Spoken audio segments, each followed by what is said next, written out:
Hello everybody, Christopher Beast here, and in today's video, we've got yet another Vigor lore video. I know, it's been a little bit since my last one, but I'm back, and lore is back. So, this video is going to be covering Broadlen bridges again. If you don't know what map this is, then I don't really know how to help you on that one, but if you don't know the existing lore on Broadlen, I would suggest to take this opportunity to go watch my video called The Battle of Broadlen, or The Battle for Norway. I'll have a description in it, a link to it in the description. Wow, I can't speak English today. But this video is going to be broken into multiple parts, so let's just get right into this, all right? I'm really excited. I don't know if you can tell. But first things first, we have the first part of the video is going to be covering exactly what we found. It's going to show off the new maps that I've made that show all of the tank placements and APC placements on the map. Second, I'm going to talk about really what probably happened in the Battle of Bridges. Third, I'm going to talk about the logistical aspect of it, like which side has how many troops, what we can make conclusions from there. And then fourth, I'm going to go into how survivors could have possibly had some role to play in this battle. Finally, I'm going to cover the final result of this battle and why it may matter in the greater aspect of the lore. There will be timestamps, hopefully, if I remember to do my job correctly, in the description. If there's not, don't be afraid to drop a comment and yell at me about it. All right, so on screen now should be the first of the 2 to 3 new maps I'm going to show off. This is a map of all placements of APCs, Russian tanks, and German tanks on the map. Again, if you don't really know how we know which tanks these are, I would suggest you go watch The Battle for Norway whenever you have the chance. Or a timeline completed. So the blue, kind of like squarey things are the APCs.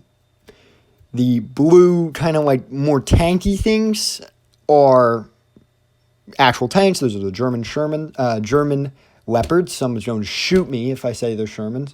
And the red are the Russian BMP ones. So if you don't really know all that jargon, what's important is blue is going to be your NATO soldiers. Red is going to be your Soviets, or the red or purplish color is going to be your Soviets. I will point out which APCs matter, where they do. If you can't tell from the image on screen, that's perfectly fine. But that is the first map we got to look at. And as you can see, we're just going to go with basic conclusions already. Not going to go too deep, but you see a lot more blue in the south and a lot more red as we get more north. Next thing we have is the map of predicted occupied roads. Now, this is a prediction map. This is not a solid map. This is entering the theory aspect. The blue on this map represents NATO-controlled roads that seem the evidence. We have blockades. We have which tanks are destroyed, which aren't destroyed. Really true tank positioning, like where they're aiming. Which side controls what? Blue is going to be your NATO, and from this we can see, just as I said earlier, your southwest, not southeast. Your southwest is going to be very NATO. Your north or your northeast is going to be Soviet. And again, that's the same thing based off what we can see from the map and troop placements and barricades, not troop placements, tank placements, barricades and all that other stuff. The yellow is there for a reason. It most likely was a survivor camp, a connected, unified survivor camp. And I won't touch too much on this video because I really didn't have a chance to finish out my investigation over there. But there is something going on over there. I'm just going to cover it in a different video when I have more time to really flesh out what I want to say about it. But for this video, view that as NATO. For the sake of this video, view it as NATO, because otherwise it's going to get too complicated. All right, so we have one more map to show off. This is a map of major engagements. The blue stars are major engagements where it seems like the American forces or the NATO forces seem to have won the battle. The black star is where it was a tie. It seemed like there was a stalemate right on that bridge. But in everywhere else with the blue stars, it seemed like the American army defeated the NATO army seemed to have defeated the Soviets We have a lot going on here, a lot of different maps, and a lot of different data to cover very quickly. But we should get into the next part of this video. What exactly happened in this battle? So I have a map for that as well. And as you can see on screen now, this is my prediction. I'm going to put a lot of emphasis on the word prediction, on exactly how troops moved in this battle. So let me start explaining all the little arrows and everything going on in this map.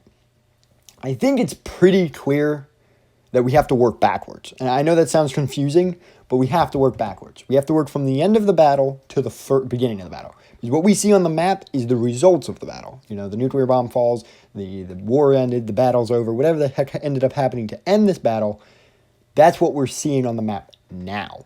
So we need to work backwards and find out exactly how we got here. All right, so if we look at the end of the map, we see that there's a stalemate at the bridge. It seems like whatever army was pushing stopped at the bridge. But we also see a lot of Russians south of the border. A lot of Russians are south of that blue line that I drew in the map that seems to be in the front line by the end of the battle. And because of that, I'm making the conclusion that the Soviets were pushed back. Now, you might think, well, Chris, you're making a jump in logic here, but let me defend myself. If we remember back to that star map, we can see multiple locations in the southern side of the map, areas where Russian soldiers were just defeated. Destroyed Russian tanks and not destroyed American APCs. Destroyed Russian tanks and not destroyed American tanks. This is a consistent pattern in the South that seems to imply that the Americans launched a counteroffensive here. The Americans won, at least in the South, is what it seems to imply. Now, if I were to take a guess on how they invaded and really what we're seeing, as you see with the arrows, here's where my guess comes in. I believe that the majority of the American attack came from the southwestern entrance. The very southwestern entrance, not the southwestern center-ish one. The one all the way in the southwest near that little tower. I believe the Americans pushed past, or the NATO troops pushed past, and on that road, right where you see the arrow that's not the bottom arrow that points up, the middle arrow that points right, we see a small skirmish. We see one leopard fighting two BMPs. The two BMPs are dead, and the Sherman also looks dead. But what we can see from there is that the Americans pushed forward. Why do we know this? Because there's American vehicles up road. And vehicles can't just spawn in. They can't just, airdrop a vehicle. I mean, you can, but really no. So it's clear the Americans kept pushing. They got up to this kind of choke point where there's a BMP to the south. I'm not entirely sure what happened here, this BMP in the south. My initial conclusion is the BMP fought with the Americans and lost, but this could easily just be a BMP that was hiding up in the settlement or just was not near the front line when the battle started, or maybe it was all the way in the south trying to defend and pulled itself up to try to fight this little chokehold. Really, to be honest, though, it doesn't matter. What does matter, though, is that the Americans are even higher up the road. Even higher up the road, we have the point where there's that stalemate, where we have an American tank fighting a Russian one right at the stalemate, which is just proof that the Americans just kept pushing. We also see an American APC fighting a Russian tank very close to the border as well, which is proof the Americans just went up this road straight up and then made it to the front line where they made it on the east. I believe in the far south we see an APC. I don't think this APC ever made it to where it was supposed to. I think it was trying to arrive as reinforcements for the front line that we see, so that way the Americans should ultimately break through. I think that's also what we're seeing with the APCs in that point that I just mentioned was a little confusing with the BMP, that we don't really know exactly what's going on there, but it's pretty clear that the Americans are sending reinforcements and to try to break this stalemate. Now in the west, we have a pretty much similar situation. I think this happened a little bit later from the initial attack that happened in the far south. We see the Americans going up this main western road, trying to, most likely to push all the way north and get an encirclement on the bridge. We see they get stopped at the bridge itself, the western bridge that you can actually cross. They get stopped. Most likely, my guess is because we see the dead leopard. Something must have killed the leopard. But they seem to very easily have pushed up. And then from here tried to push across to try to encircle the single BMP that we see on the front line in the eastern area. I don't think they ever finished that. I think they probably stopped because of whatever the hell brought this battle to a standstill. So, with all of that explained, we now know how the battle went out. So this is the too long. That was too long. You didn't understand that? Here's the simple explanation. The Americans attacked from the southwest in general and overwhelmingly pushed the Soviets back. Eventually, they got to a chokehold with the Soviets near the bridge, but American reinforcements was arriving before the battle came to its end. So this brings another issue. Really, if we're looking at the Soviet side of this, it seems like the Soviets had a large-scale military failure. They underestimated how many American troops were attacking and tried to hold the bridge. Seems like they held it in the short term. It doesn't seem like that if the battle had continued any longer, that would continue to be true. In the north, we see what seems to be BMP reinforcements arriving from where the northeastern exit is. That most likely would have been coming in to relieve the army that is losing at this point in time. So, there is something I do have to note here while we're talking about the events of the battle. Something did bring this battle to a screeching halt. There was a lot of tanks that are just, irradiated tanks that are just not dead, which seems to suggest that something in the middle of this battle just brought everything screeching to a halt. And I'm pretty sure everybody knows that there's only really two things that can do that: a nuclear bomb or a radiation wave. I have no way of saying which, so I'm not going to. It is completely up to you which one you think.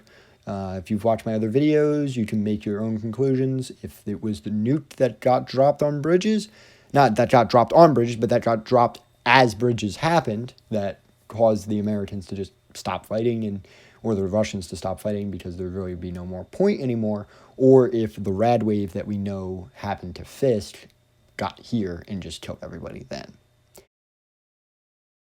So the next thing we need to cover is the logistical side of this. Totals, if we just look at just numbers, the Soviets have 12 BMPs in play, the Germans have 4 Leopards, and the Americans have 10 APCs, meaning NATO is outnumbered in just numbers, but that's really not a good comparison, to be honest. Soviets, if I were to be honest, didn't have a bad chance at this. I mean, their tank isn't horrible and would be able to deal with American APCs quite easily. And while German Leopards would make quick work out of them, German Leopards can only do so much. The issue comes in where these troops are. 4 of these troops of the Soviets, 4 Soviet BMPs, are completely unusable for this battle as they're all located far too north and don't seem to have ever run into combat. That's problematic already, as it brings the Soviets already barely having an advantage to an even lower advantage. If we focus on the southeast in particular, we get an even worse situation for the Soviets.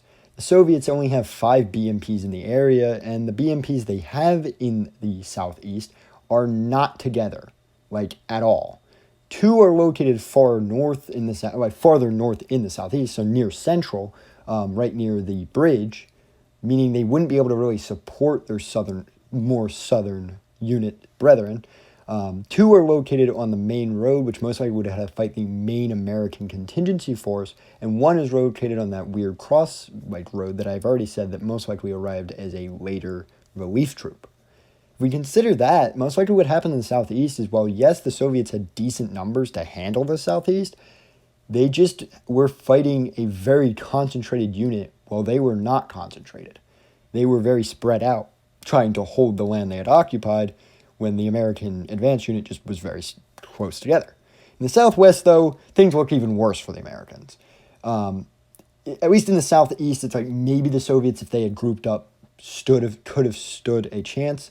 In the southwest, this is just not true. The southwest, we have 3 Soviet BMPs versus 2 Leopards. And while, yes, I know it is possible for 3 BMPs to beat a Leopard, it's just not really probable. A Leopard is a much, much stronger tank. Just in general, at handling other tanks.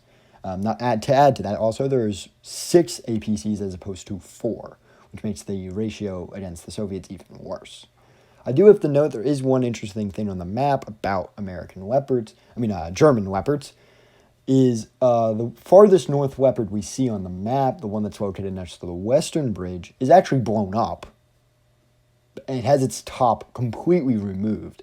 I don't know what could have done that, to be honest.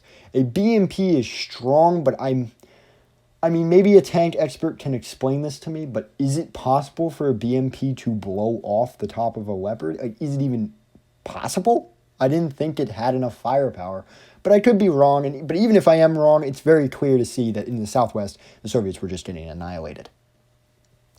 Moving on from the logistical side, we've got to move into how survivors may have influenced, and an extra little category I threw in the script pretty late, of where were the main armies based out of. So the survivors are interesting. We see three main pockets of survivals, which I have marked on the map that you see on the screen now. These three areas seem to have the areas where survivors are growing their own food. I know that sounds like a weird criteria, but that to me says they survived when shit hit the fan. I guess you could argue, well, no, Chris, that's a pretty lame criteria, but I feel like organized survivors who are growing their own food is a pretty good criteria for, organized survivor ban. So what we see in the South are two of these camps that are really close to each other, both of which I would argue could have helped the American advance. One is located in the far Southwest, which is where my theory at least says the American advance started from in the first place. And then we have the other one that's located in the Southeast that's really more separated, but there's no reason to believe it didn't help. We also have to note that on one of the main roads, there is an overturned truck. It's on the main road in that weird cross section where we see that BMP and the whole bunch of APCs. We see an overturned truck that is stopping the southern road. I don't really know what to make of that at all, to be honest. My best guess would be the Soviets overturned the truck to stop the American advance pushing north, but I don't have a clue. Another thing we know about survivors is there is a car that was transporting a ton of oil heading north. My money's on this car was trying to reinforce the American lines, but it could have easily been also doing Soviet lines, and it's marked in yellow on this map. It just represents the car with a lot of oil.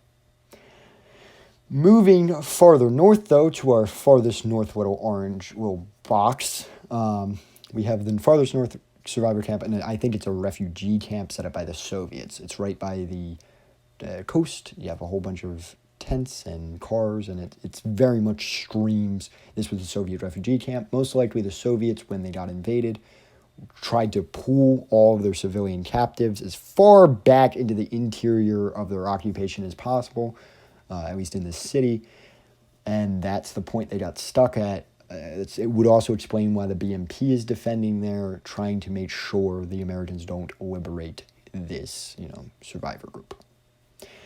Now, I did say I would mention where I think both sides were based out of. I think the Americans mainly wouldn't be based out of this map. I think they're probably taking orders from somewhere else and probably didn't even have a field base yet because they're on the offensive.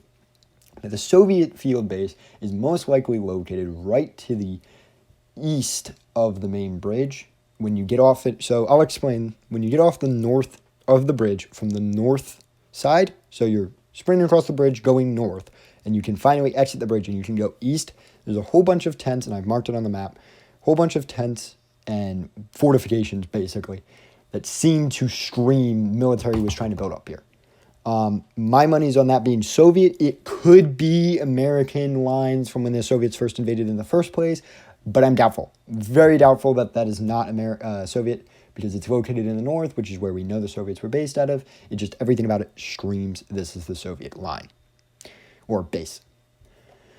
Okay, we've gotten through a lot of this, but let's talk about the result of this battle and why it may have mattered. I don't know if most likely, if you've already been watching, the last however long this video is, you know what I'm going to say the result was. A very large and very painful Soviet defeat. Possibly one that they very much would be unhappy with. And I know it sounds weird to say something as trivial as happiness, but this is a city that connects directly to Tromsø, and Tromsø is a massive city in Norway that, at least up in this part of Norway, people would really care about as a strategic location. And since this is direct roads to that city, the Soviets being beaten here is not good. Soviets are invaders. If they're getting defeated by a counteroffensive, it proves their army can't really hold up anymore and that their offensive is starting to waver.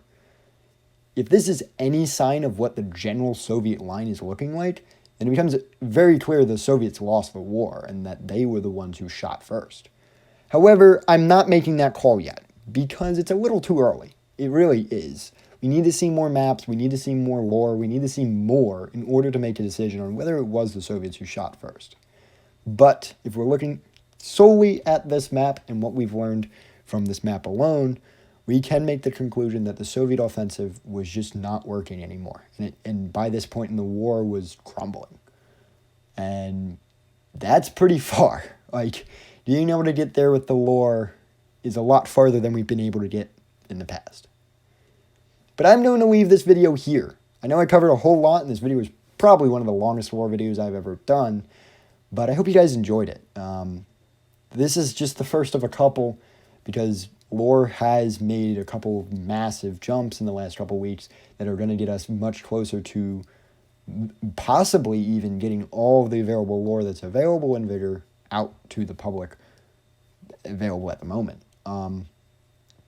But this has been Christopher Beast. If you enjoyed this video, make sure you hit the like button. You know, it helps me out, helps me understand that you guys are liking this. If you want to see more and you haven't already subscribed, please do so. Drop a comment if you have anything you want to say, state, if you have your own theories, any old statements. I really like hearing them. If you want to learn more about Vigor's lore, I have a playlist that this will most likely be in, and I will probably link in the description if somebody reminds me. And I will be making more lore videos in the next couple weeks, or at least trying to. If you want to talk to more people who vaguely understand the lore, there's my Discord, and I occasionally stream on Twitch. This has been Christopher Beast. I hope to see you all next time.